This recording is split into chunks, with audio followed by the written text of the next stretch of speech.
स्वागत है आप सभी का उत्तराखंड की खबरों में। मैं आपके साथ निकिता कश्यप। बुलेटिन की शुरुआत करते हैं।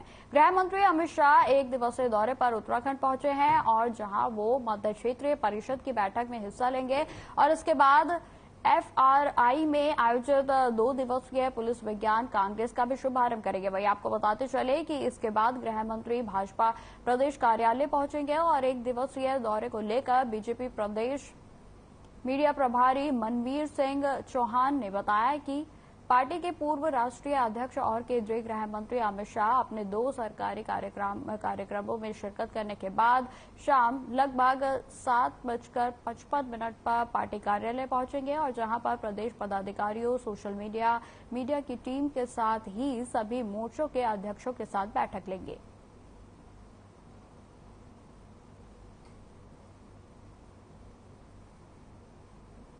तो आपको बता दें कि आज गृह मंत्री अमित शाह जो है वो देहरादून पहुंच चुके हैं, जहां आपको बताते चले कि पुलिस विज्ञान कांग्रेस का उनके द्वारा शुभारंभ किया जाएगा और इसी के साथ तमाम मुद्दों को लेकर बातचीत की जाएगी।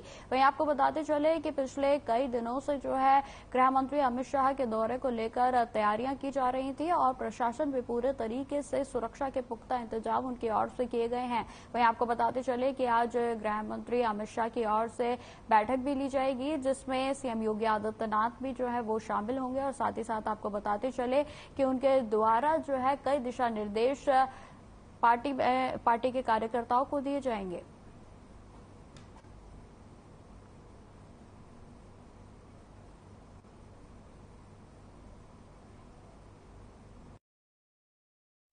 देश के केंद्रीय गृह मंत्री, हमारे भारतीय जनता पार्टी के पूर्व राष्ट्रीय अध्यक्ष, भाजपा के बहुत ही वरिष्ठ नेता आदरणीय अमित शाह जी का उत्तराखंड का एक दिवसीय दौरा आज उत्तराखंड में है और इस कार्यक्रम के तहत भारतीय जनता पार्टी के प्रदेश मुख्यालय में उनके द्वारा हमारे प्रदेश के पदाधिकारियों, भारतीय जनता पार्टी के मीडिया एवं सोशल मीडिया की टीम, सभी 7 मोर्चों की मीडिया एवं सोशल मीडिया की टीम के साथ बैठक लेने वाले हैं।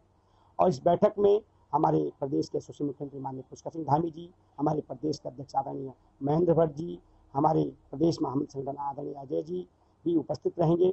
इस बैठक में उनके द्वारा हमारी जो मीडिया और सोशल मीडिया की जो टीम है, उस टीम को उनका मार्गदर्शन प्राप्त मिलने वाला है। निश्चित रूप से आगामी चुनाव को लेकर के जो हमारी भारतीय जनता पार्टी की केंद्रीय और प्रदेश स्तर की तैयारी चल रही है, उसकी भी समीक्षा भी करेंगे।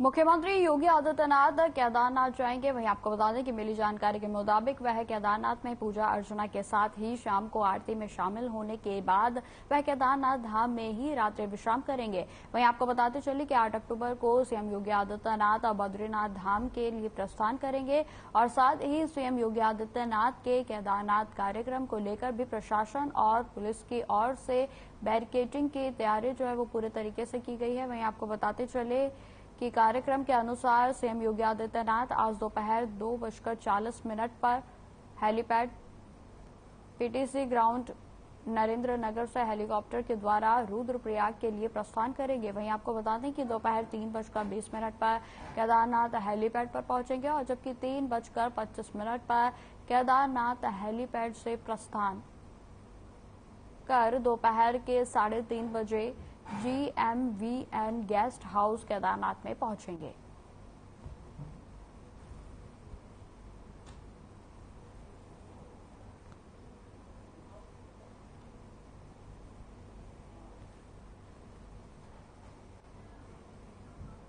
मुख्यमंत्री योगी आदित्यनाथ 3 दिवसीय दौरे पर उत्तराखंड पहुंच गए हैं और इस दौरान आपको बताते चले कि मुख्यमंत्री योगी आदित्यनाथ के केदारनाथ धाम में प्रस्तावित भ्रमण कार्यक्रम की तैयारियां भी शुरू हो गई हैं। फिलहाल देहरादून के जोली ग्रांट एयरपोर्ट पर उतरने के बाद सीएम योगी आदित्यनाथ सीधे सेफ हाउस पहुंचेंगे और जहां पर उत्तराखंड के मुख्यमंत्री सीएम पुष्कर सिंह धामी से मुलाकात की उनके द्वारा जो है की गई है। वहीं आपको बताते चले कि इसके साथ ही सरकार के मंत्रियों और बीजेपी के संगठन ने उनका जोरदार स्वागत किया। वहीं 8 अक्टूबर को बद्रीनाथ धाम के दर्शन करने के बाद वह वापस लखनऊ लौट जाएंगे।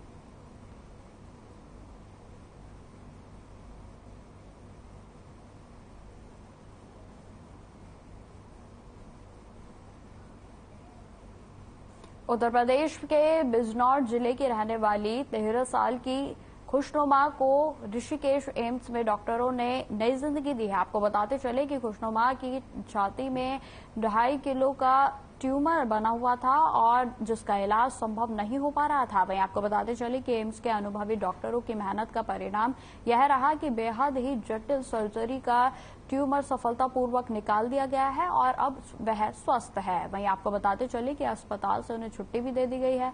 जानकारी के मुताबिक खुशनुमा को 1 साल पहले छाती में अचानक से दर्द होने लगा था और परिजन अस्पताल में जांच कराई तो उनको पता चला कि उसकी छाती में एक ट्यूमर बन गया है और इस ट्यूमर को निकालना नहीं जा सकता है। परिजनों ने मेरठ और दिल्ली तक के कई अस्पतालों की दौड़ लगाई लेकिन कुछ नहीं हो पाया। वहीं आपको बताते चले कि ऋषिकेश एम्स पहुंचने पर डॉक्टरों ने सिटी स्कैन के रिपोर्ट के आधार पर परिजनों को बताया कि ट्यूमर हार्ट के ऊपर से शुरू होकर दाएं फेफड़े को भी पूरे तरीके से दबाकर बाएं फेफड़े के आधे हिस्से तक पहुंच गया है।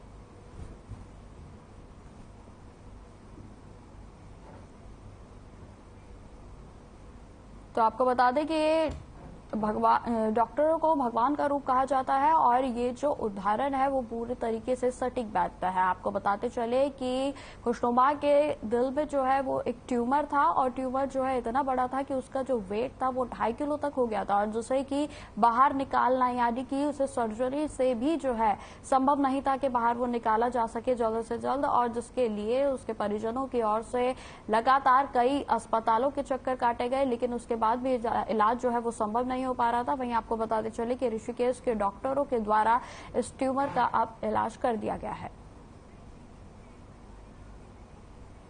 तो खबरें लगातार बनी रहेंगी। फिलहाल रुकते छोटे से ब्रेक के लिए।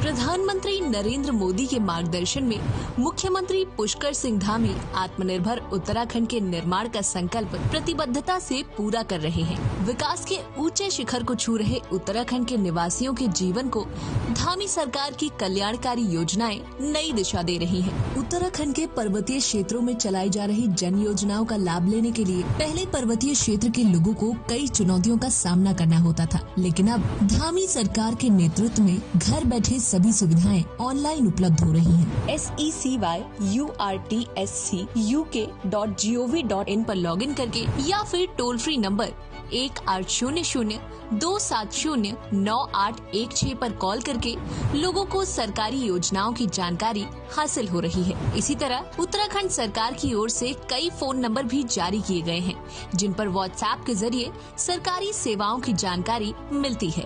टोल फ्री नंबर या व्हाट्सएप पर एक SMS करना पड़ता है और हमारा काम आसानी से हो जाता है।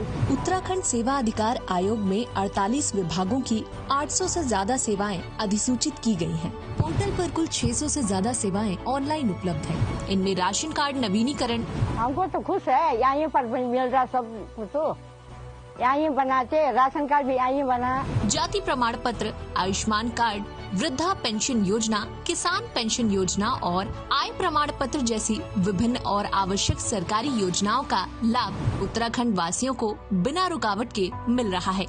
मैं यहाँ पे स्थायी निवास प्रमाण पत्र बनाने के लिए आई हूँ जो आज मेरे को प्राप्त होगा। ऑनलाइन प्रक्रिया प्रारंभ हुई है, तब से लोगों के पास काफी एक सोफिस्टिकेटेड वे बन गया है ऑनलाइन आवेदन करने का और लोगों को कहीं न कहीं बहुत जल्दी समस्याओं से उनका निस्तारण हो जा रहा है। आज उत्तराखंड वासियों के चेहरे पर है मुस्कान, सेवा का अधिकार सपनों को दे रहा है नई उड़ान। प्रधानमंत्री नरेंद्र मोदी के सबका साथ सबका विकास संकल्प को सार्थक करते हुए मुख्यमंत्री पुष्कर सिंह धामी उत्तराखंड को चहुमुखी विकास के पथ पर तेजी से आगे ले जा रहे हैं। वाइब्रेंट विलेज प्रोग्राम योजना से अब उत्तराखंड के 50 से भी ज्यादा गाँवों की तस्वीर संवरने जा रही है। पहले चरण में उत्तराखंड के चमोली जिले के माड़ा, नीति, मलारी, कोसा, कैलाशपुर, मेहरगांव, फरकिया, बांपा, गमशाली और पिथौरागढ़ के गूंजी गांव से वाइब्रेंट विलेज प्रोग्राम योजना की शुरुआत होने जा रही है। हमारे गांव को जो है प्रथम गांव जो है वाइब्रेंट विलेज घोषित किया हुआ है। इससे निश्चित है कि यहाँ का विकास होना चाहिए। जैसे जनजीवन में सुखद बदलाव लाने और पर्यटन को बढ़ावा देने के लिए वाइब्रेंट विलेज प्रोग्राम योजना के तहत सड़क, पेयजल, बिजली जैसी मूलभूत सुविधाओं की उपलब्धता सुनिश्चित की जाएगी। इस योजना से हमारा गांव बदल जाएगी, हमारी जिंदगी आगे बढ़ेगी। स्थानीय हस्तकला को यहाँ बढ़ावा मिलेगा। पर्यटक आएंगे तो लोकल बने उत्पादों को खरीदेंगे, जिससे यहाँ के आय स्रोत को भी बढ़ावा मिलेगा। बाय रेट योजना अगर हमारे गांव में आए तो हमें बहुत सारी सुविधा होगी, जैसे हमारे गांव में पानी की और सड़क की और बिजली बहुत अच्छी सुविधा होगी। इस योजना से सीमा क्षेत्र तो मजबूत होगा ही, साथ ही साथ सीमावर्ती गांव भी विकास की मुख्य धारा से जुड़ जाएंगे। हम लोग सीमावर्ती क्षेत्र में रहते हैं और सीमा के प्रहरी के रूप में भी जाने जाते हैं। द्वितीय रक्षा पंक्ति के रूप में हम यहाँ पर काम करते हैं। धामी सरकार उत्तराखंड को वैश्विक मानचित्र पर आत्मनिर्भर, सशक्त और विकसित राज्य के रूप में स्थापित कर रही है। वाइब्रेंट विलेज प्रोग्राम योजना से अब गांव को मिलेगी नई पहचान। श्रेष्ठ भारत की अप्रतिम विकास यात्रा में देश का मान बढ़ाता आदर्श राज्य उत्तराखंड आज अपने स्वर्णिम दशक के दौर से देश दुनिया को रूबरू करा रहा है और अपनी सफल औद्योगिक विकास यात्रा की नई परिभाषा लिख रहा है। निवेशकों के पसंदीदा इन्वेस्टमेंट डेस्टिनेशन के रूप में उत्तराखंड आज अपार संभावनाओं से भरे इन्वेस्टमेंट सेक्टर्स में हो रहे हजारों करोड़ों के निवेश से आगे बढ़ रहा है। राज्य में 2000 से अधिक व्यावसायिक अनुपालनों में सुधार और उद्योगों के लिए अनुकूल विकसित इकोसिस्टम से 27 से ज्यादा फोकस नीतियाँ, 200 से अधिक निवेश योग्य परियोजनाओं और 6000 एकड़ से अधिक सरकारी लैंड बैंक के साथ उत्तराखंड आज अपने निवेशकों के लिए सफलताओं भरा भविष्य सुनिश्चित कर रहा है। आइए जुड़िए ग्लोबल इन्वेस्टर समिट 2023 के साथ और दीजिए अपनी आर्थिक उन्नति को उड़ान।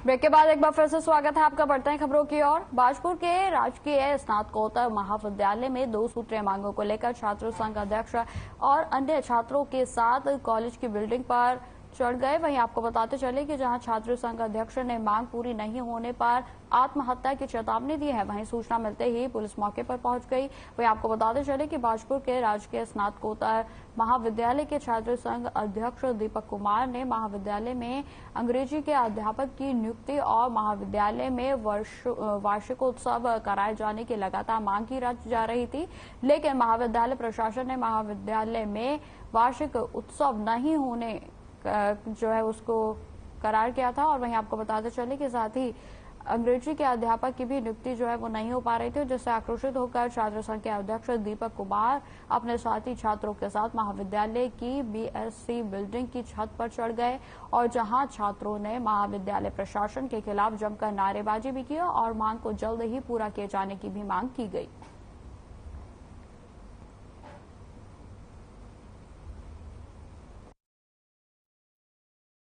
आज सर मामला यह है, आज मेरे छत पे चढ़ने का कारण यह है कि एक तो यह है कि इंग्लिश का टीचर नहीं है महाविद्यालय में। 2-3 वर्षों से इंग्लिश का टीचर नहीं है। इंग्लिश का टीचर के लिए मैं चढ़ा हूँ और इंग्लिश का टीचर नहीं है। इंग्लिश का टीचर आता है, 2 दिन के लिए आता है, उसको फाइल सबमिट असाइनमेंट सबमिट करता है और चला जाता है। बच्चों की ना क्लासेस लेते हैं ना कुछ। जब इंग्लिश का टीचर ही है ना, इंग्लिश के टीचर के लिए इतने ज्ञापन दे दिए, इतनी मांगे कर दी, लेकिन इन्होंने कोई सुनवाई नहीं है। कोई इंग्लिश का टीचर आने के लिए राजी नहीं है। और बच्चे आके कहते हैं इंग्लिश का टीचर नहीं है भैया, तो मैं इंग्लिश के टीचर के लिए कहता हूँ तो इंग्लिश का टीचर हाँ आ जाएगा, आश्वासन देते हैं, आश्वासन पे आश्वासन देते हैं, पर इंग्लिश का टीचर नहीं आ पाता। और दूसरा यह है कि हमने वार्षिक उत्सव के लिए इनसे मार्च से कहते हुए आ रहे हैं, मार्च से कह रहे हैं वार्षिक उत्सव करा लीजिए, बोले ठीक है करा लेंगे। अभी नैक चल रहा है, वार्षिक उत्सव करा लीजिए, अब नैक चल रहा है, अब करा लेंगे। अभी भी मैंने कहा इनसे वार्षिक उत्सव करा लेंगे, नैक के बाद कराएंगे। ये टोटल इनका ड्रामा है, छात्र एकता कुछ नहीं है। नेक का प्रोग्राम होना है जिसमें कॉलेज की रेपुटेशन देखी जानी है। बुक्स लाइब्रेरी में बुक्स नहीं है, यहाँ पे फंक्शन तो एक दिनों के निपट जाना है ना, रोज रोज यहाँ पे इनका ड्रामे करने हैं इन लोगों ने। कॉलेज में यहाँ पे हमारे लाइब्रेरी में बुक्स नहीं है, बुक्स नहीं मिलती 2 साल से हमें। नेक का प्रोग्राम होगा, कॉलेज की रेपुटेशन का सवाल है। ये ड्रामा तो एक दिनों के खत्म हो जाना है और नेक वाले आके हमें मार्क्स देंगे, उससे कॉलेज की कितनी वैल्यू बढ़ेगी हमारी।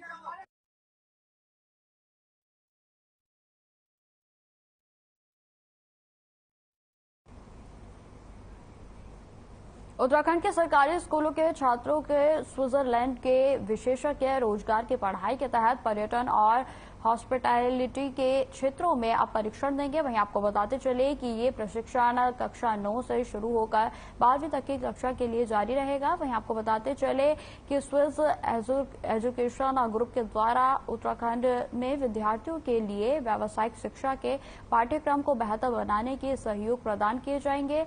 और वहीं कांग्रेस प्रवक्ता शिशपाल सिंह बिष्ट ने कहा कि उत्तराखंड सरकार पहले सरकारी स्कूल के ढांचे को सही करे, तब जाकर कहीं छात्रों का भविष्य उज्जवल होगा। है कि जो अतिथि देवो भव का पाठ जो है स्विट्जरलैंड के जो है अध्यापक यहाँ राज्य के छात्रों को पढ़ाएंगे। आप उत्तराखंड में आप चले जाइए, बच्चों के बैठने के लिए जो है फर्नीचर नहीं है, टाट पट्टी नहीं है, स्कूलों में जो है बाथरूम नहीं है, जो है अच्छे भवन नहीं है। लगातार जो है 3000 से ज्यादा विद्यालय जो है वो बंदी की कगार पर हैं। वे स्कूलों में जो है छात्र नहीं है। और ये देश जो है तमाम ऋषि मुनियों का देश है। अतिथि देवो और अतिथि संस्कार तो भारतीय सभ्यता और परंपरा का हिस्सा है। हमारे अध्यापकों के से ज्यादा, हमारे जो है परिवारों से ज्यादा कौन अतिथि देवो भव के बारे में जानता है। अब यहाँ पर कोई भी आए, सभी का स्वागत है, क्योंकि देवभूमि हमें किसी से कोई दिक्कत नहीं है। लेकिन अपने अध्यापकों पर आपको भरोसा क्यों नहीं है, ये भी एक बड़ी बात है। और इस पर कितना पैसा खर्च किया जा रहा है, क्योंकि राज्य में जो है कर्मचारियों को देने के लिए सरकार के पास पैसे नहीं है, विकास कार्यों के लिए जो है सरकार के पास पैसे नहीं है। और ये किस लिए जो है सरकार कर रही है, इस पे कितना बजट जो है सरकार खर्च करने की तैयारी कर रही है, ये निश्चित तौर पर मुझे लगता है कि सरकार का सही फैसला नहीं है। देखिए आज खबरें लगातार बनी रहेंगी। फिलहाल वक्त हो चला है छोटे से ब्रेक का।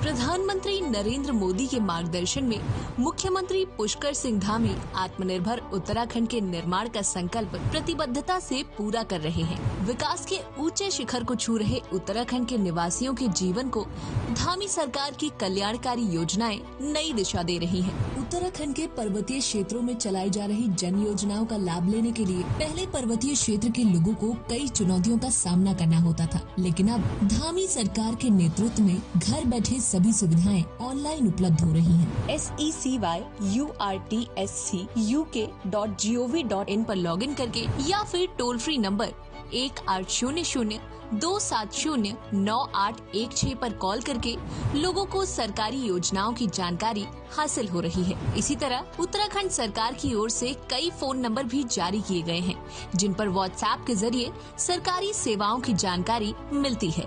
टोल फ्री नंबर या व्हाट्सएप पर एक SMS करना पड़ता है और हमारा काम आसानी से हो जाता है। उत्तराखंड सेवा अधिकार आयोग में 48 विभागों की 800 से ज्यादा सेवाएं अधिसूचित की गई हैं। पोर्टल पर कुल 600 से ज्यादा सेवाएं ऑनलाइन उपलब्ध हैं। इनमें राशन कार्ड नवीनीकरण, हमको तो खुश है, यहीं पर मिल रहा सब कुछ, तो यहीं बनाते, राशन कार्ड भी यहीं बना, जाति प्रमाण पत्र, आयुष्मान कार्ड, वृद्धा पेंशन योजना, किसान पेंशन योजना और आय प्रमाण पत्र जैसी विभिन्न और आवश्यक सरकारी योजनाओं का लाभ उत्तराखंड वासियों को बिना रुकावट के मिल रहा है। मैं यहाँ पे स्थायी निवास प्रमाण पत्र बनाने के लिए आई हूँ, जो आज मेरे को प्राप्त होगा। ऑनलाइन प्रक्रिया प्रारंभ की है, तब से लोगों के पास काफी एक सोफिस्टिकेटेड वे बन गया है ऑनलाइन आवेदन करने का, और लोगों को कहीं ना कहीं बहुत जल्दी समस्याओं से उनका निस्तारण हो जा रहा है। आज उत्तराखंड वासियों के चेहरे पर है मुस्कान, सेवा का अधिकार सपनों को दे रहा है नई उड़ान।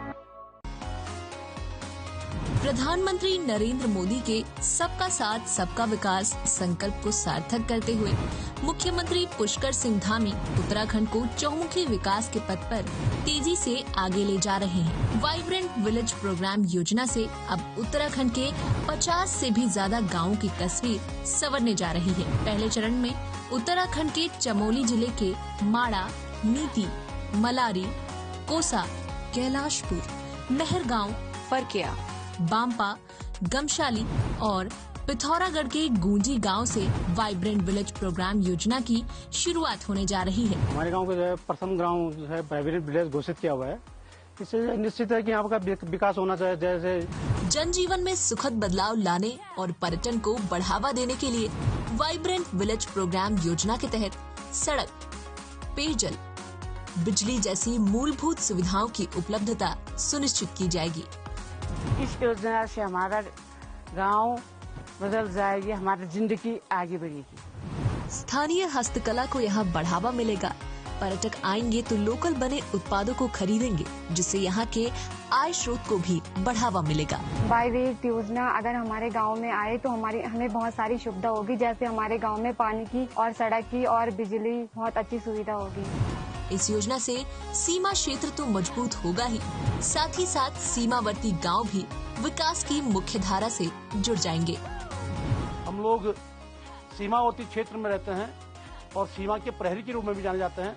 द्वितीय रक्षा पंक्ति के रूप में हम यहाँ पर काम करते हैं। धामी सरकार उत्तराखंड को वैश्विक मानचित्र पर आत्मनिर्भर, सशक्त और विकसित राज्य के रूप में स्थापित कर रही है। वाइब्रेंट विलेज प्रोग्राम योजना से अब गांव को मिलेगी नई पहचान।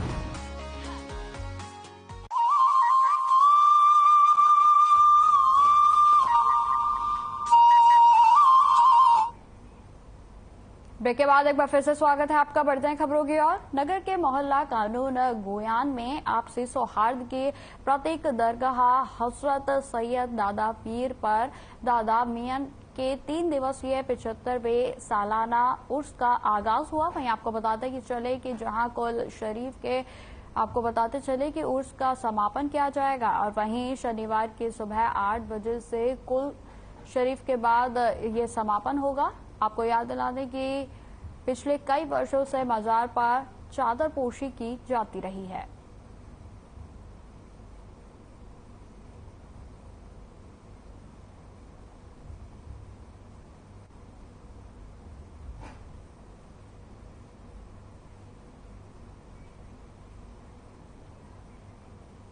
राजकीय महाविद्यालय बाजपुर में उस वक्त हड़कंप मच गया जब छात्र संघ अध्यक्ष दीपक छात्रा के हितों की मांगों को लेकर अपने समर्थकों के साथ कॉलेज की छत पर चढ़ गए और आत्मदाह करने की धमकी दी गई। वहीं आपको बताते चले कि इस दौरान महाविद्यालय प्रबंधन के खिलाफ जमकर नारेबाजी भी की गई और मौके पर पुलिस बल भी वो वहां पर मौजूद रहा। लेकिन छात्र संघ कांग्रेस अध्यक्ष अपनी मांगों को पूरा न किए जाने तक कॉलेज की छत पर ही चढ़े रहे और लगभग 2.5 घंटे तक कॉलेज प्रशासन की सांसें अटकी रही। 2.5 घंटे बाद छात्रों को समझा बुझाकर उनकी मांगों को जल्द से जल्द पूरा करने का आश्वासन दिया गया और जिसके पश्चात यह कॉलेज की छत से उतरकर नीचे आए।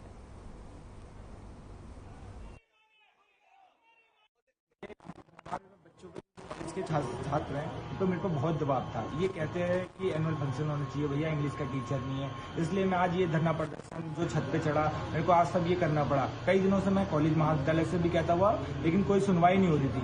आज यहाँ पे मैं पदाधिकारियों और शिक्षकों के बीच में बैठक हुई है तो उन्होंने हमें आश्वासन दिया है कि इंग्लिश का टीचर भी जल्द से जल्द आ जाएगा और हमारा वार्षिक उत्सव जो है उसकी 2 डेटें दी हैं, 26 और 28 तारीख में, और वार्षिक उत्सव भी कराया जाएगा। कुछ शिक्षकों की कमी है जिसे तुमने निदेशालय को बार बार लिखा है और कुछ दिन पहले भी जब नेक का भ्रमण होना है तो उसको लेकर के भी मैंने निदेशालय में निवेदन किया है कि महाविद्यालय में शीघ्र से शीघ्र जो भी रिक्त पद हैं उनको भरने की कृपा करें। आशा है निदेशक महोदय हमारी इस प्रार्थना को स्वीकार करते हुए शीघ्र ही यहाँ पर शिक्षक भेजेंगे।